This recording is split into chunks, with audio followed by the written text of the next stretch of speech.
తాగడం అనేది ఒక్క రోజుతోనే ఆగిపోవాలా. మనకున్న అలవాటు కాబట్టి తాగు.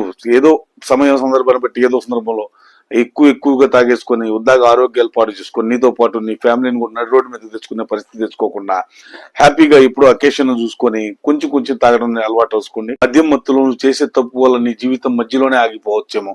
జర జాగ్రత్త.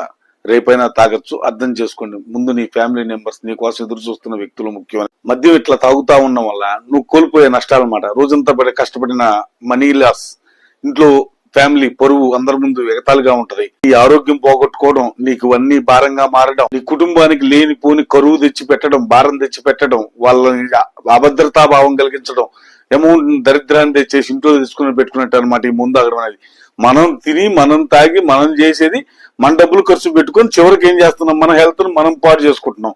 ఇది కట్టంటారా? మనలాంటి తాగుబోతులకు అర్థం అవుతుంది ఒకటే, బాగా మంచి లాజిక్ అనమాట. మనం డబ్బులు ఖర్చు పెట్టుకుని హెల్త్ ని పాడు చేసుకుంటున్నాం.